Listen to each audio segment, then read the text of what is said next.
వందే మాతరం తర్వాతే జనగణమన అట. ఆలాపన పైన కేంద్ర హోంశాఖ ఆదేశం. అఫీషియల్ ప్రోగ్రామ్స్లో అధికారిక కార్యక్రమాల్లో జాతీయ గీతం జనగణమన ఆలపించడానికి ముందే జాతీయ గేయమైన వందే మాతరంలోని 6 చరణాలు పాడాలని కేంద్ర ప్రభుత్వం ఆదేశించిందట. రాష్ట్రపతి పాల్గొనే త్రివర్ణ పతాకాన్ని ఎగరవేసే గవర్నర్ మాట్లాడే కార్యక్రమాల్లో తొలుత 3 నిమిషాల 10 సెకండ్లు ఉండే వందే మాతరంలోని 6 చరణాలు ఆలపించాలి అని సూచిస్తూ గత నెల 28వ తేదీన కేంద్ర హోంశాఖ ఉత్తర్వులు ఇచ్చింది. రెండింటినీ ఆలపించాల్సిన సమయంలో వందే మాతరం మాత్రమే ముందుగా పాడాలన్నట అని ఆ ఉత్తర్వుల్లో స్పష్టం చేసింది.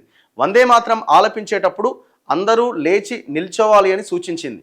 అయితే న్యూస్ రీల్స్, డాక్యుమెంటరీలు, సినిమాల్లో భాగంగా వందే మాతరం ఆలాపన వచ్చినప్పుడు నిల్చోవాల్సిన అవసరం లేదని పేర్కొన్నది.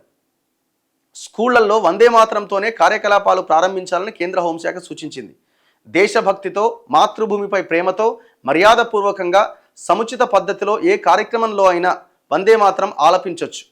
దానిపైన అభ్యంతరం ఉండదని స్పష్టం చేసింది.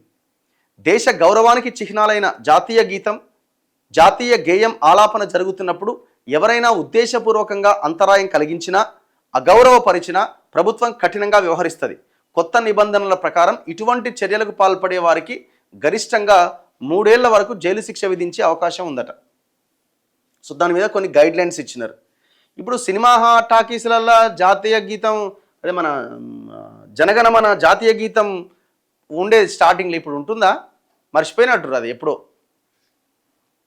ఎప్పుడో మర్చిపోయినట్టున్నారు.